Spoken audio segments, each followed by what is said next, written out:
মেয়ের আজকের এমআরআই হবে আর আমরা চলে এসেছি অয়েল কিনে এমআরআই করতে।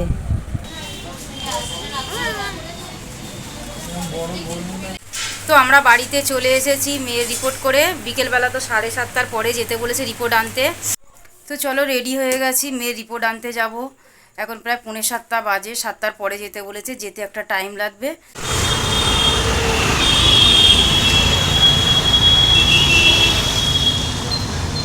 হাই বন্ধুরা, পিঙ্কি ফ্যানি ব্লগে জানাই তোমাদের অনেক অনেক অনেক বেশি ভালোবাসা।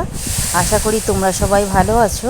আর আমরা এখন না একটুও ভালো নেই, কারণ মেয়ের আজকে রিপোর্ট, ওর এমআরআই হবে। তো ওকে ভাত খাইয়ে দিচ্ছি এমআরআই করতে নিয়ে যাব বলে। দেখো আমরা বেরিয়ে পড়েছি। আমার মেয়ে আর সীমা আগে যাচ্ছে, আমি ক্যামেরাটা করছি। আর এই যে আমার বর পাশে যাচ্ছে, ও যাবে না, ও রাস্তা অবধি ছেড়ে দিতে যাচ্ছে।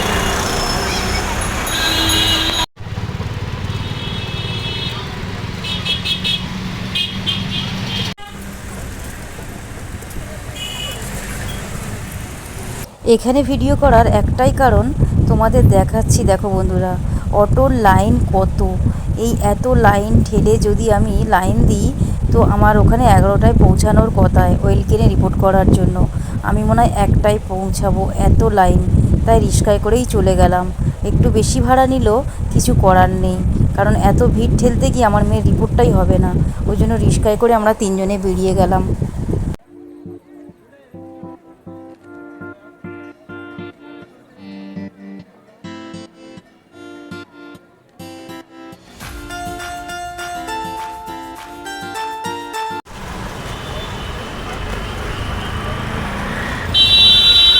আমরা বাড়ির দিয়ে কিছু খেয়ে আসিনি, খিদে পেয়ে গেছে। তাই রিপোর্ট করার আগে আমরা 3জনে একটু পরোটা খেয়ে নিলাম। খেয়ে নিয়ে তারপরে রিপোর্ট করতে গেলাম। এটা ওয়েলকিনের ভেতরে রিসেপশানে আমরা বসে আছি, ওয়েট করছি আমাদের কখন ডাকবে। তো এখানে তো ভিডিও করা অ্যালাও নেই, তাও আমার মেয়ে লুকিয়ে লুকিয়ে কোণার দিকে বসে একটু লুকিয়ে লুকিয়ে ভিডিও করে নিয়েছে। আমি বললাম, বাবু করিস না, দেখতে পেলে বকা দেবে। তাই খুব সাবধানে একটু করলাম।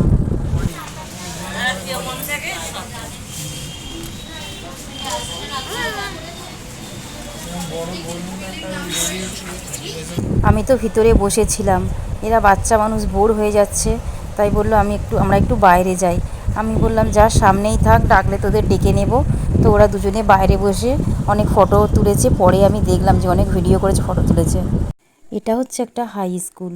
স্কুলটার নাম হচ্ছে হরিমতি, মানে মেয়েদের স্কুল, বালিকা বিদ্যালয়। তো এই স্কুলটায় আমার মেয়েকে এবছরই আমি দেবো। আমার মেয়ে তো এবছর 4-এ পড়ে, মানে 5-এ উঠে এই স্কুলে দেওয়ার খুব ইচ্ছা। মানে আমাদের গড়িয়ার মধ্যে এই স্কুলটা খুবই ভালো। তো এই স্কুলে আমার দেওয়ার খুব ইচ্ছা। আর এই স্কুলের অপোজিটেই ওয়েলকিন, এই দেখো ওরা দাঁড়িয়ে আছে। তো মেয়ে তো বেশ ভালোই ক্যামেরা করেছে, দেখছি পরে আমি। তো স্কুলের পাশেই ওয়েলকিন। আমরা তো ভেতরে, আর সীমা বাইরে দিয়ে ভিডিও করছে। এই দেখো মেয়েকে এখানে ওয়েট মাপাচ্ছে। মেয়ের ওয়েট 22 কিলো হয়েছে, খুব কম।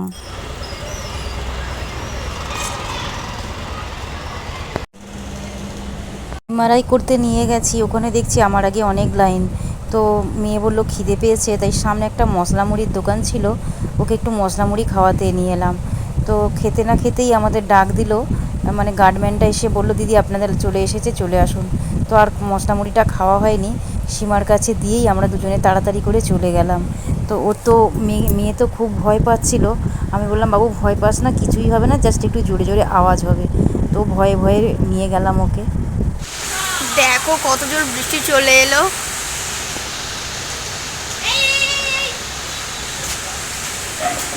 আকাশটা পুরো মেঘে ছেয়ে গেছে।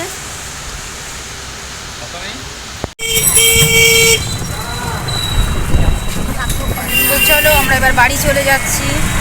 মেয়ে সব হয়ে গেছে, বিকেলবেলা রিপোর্ট দেবে, আবার বিকেলবেলা ওই কিনে আসবো। তো চলো এখন বাড়ি যাওয়া যাক। তো আমরা বাড়িতে চলে এসেছি মেয়ের রিপোর্ট করে। বিকেলবেলা তো 7:30টার পরে যেতে বলেছে রিপোর্ট আনতে। তো এসে মুখ হাত পা ধুয়ে এই যে আমরা একটু সবে জাস্ট বসলাম। সেই সকালে গেছি আর এখন 2টো বাজে, এই সবে বাড়ি এলাম। খুব টায়ার্ড লাগছে, আর বাইরে বৃষ্টিও হচ্ছে। তো জামা কাপড় ছেড়েই বসে আছি। এবার মেয়ের ভাত খাওয়াবো আর ওকে একটু ঘুম পাড়িয়ে দেবো। কারণ এমআরআই করলে তো তোমরা যারা জানো আর যারা জানো না তাদেরও বলি, মানে এমআরআই করলে এমআরআই মেশিনের ভিতর যখন ঢোকায় বিশাল জোরে মানে আওয়াজ হয়। সেই আওয়াজটা ওর মাথায় লেগেছে, এখনও কান ভম করছে নাকি। তো আমারও করছিল, কারণ ওর পাশে আমিও দাঁড়িয়েছিলাম। তো স্নান তো করেই গেছি, তাই মুখ হাত পা ধুয়ে ঘরে এলাম। এখন ওকে ভাত খাওয়াবো, খাইয়ে ঘুম পাড়িয়ে দেবো। তো চলো রেডি হয়ে গেছি, মেয়ের রিপোর্ট আনতে যাব। এখন প্রায় 6:45 বাজে, 7টার পরে যেতে বলেছে, যেতে একটা টাইম লাগবে, ওই জন্য একটু তাড়াতাড়ি বেরিয়ে যাচ্ছি। মানে 6:45 বাজে, তাড়াতাড়ি না। এই দেখো আমরা রেডি হয়ে গেছি, ওই যে মেয়ে আর আমি। তো চলো আগে যাই, রিপোর্টটা আনি। তো আজকে তো ডাক্তারকে রিপোর্ট দেখাতে পারবো না, কারণ বিকেলে ডাক্তার বসে না। ওর যে ডাক্তার দেখে সে বসে মানে সকালে করে। তো কাল সকালে আবার রিপোর্টটা নিয়ে ওনাকে দেখাতে যাব। তখন আগে রিপোর্টটা আনি, চলো।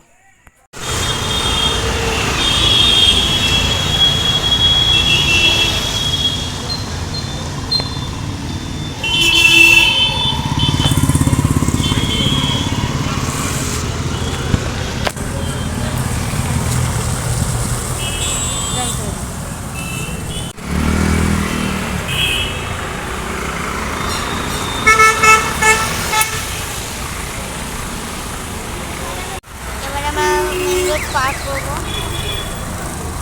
রিক্সা করে নিয়ে চলে আসবো। ও বাবা, রিক্সা করে নিয়ে আসতে বলে 40 টাকা নেবে। ওই তো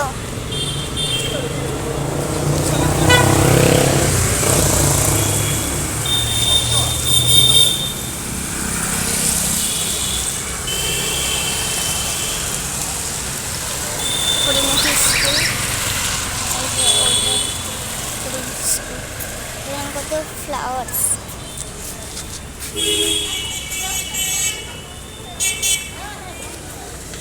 মামা এটাতে লম্বা।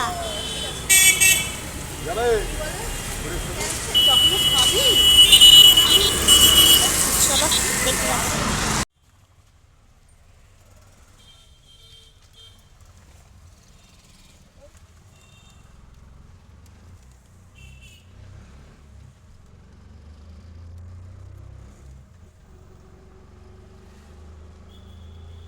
শেষের দিকে ভিডিওগুলো আমার মেয়ে করেছে, বাচ্চা মানুষ এই করেছে তাই অনেক। তো চলো ভিডিওটা এই পর্যন্ত। আর রিপোর্টে কি বললো সেটা তোমরা নেক্সট ব্লগে দেখতে পাবে। আজকের এই ব্লগটা করতে গেলে অনেক বড় হয়ে যাবে, আর আজকে তো আমি ডাক্তার দেখাতে পারিনি, তাই তোমাদের জানাতে পারলাম না। তো চলো বন্ধুরা, ভিডিওটা ভালো লাগলে লাইক কমেন্ট শেয়ার করে দিও। টাটা।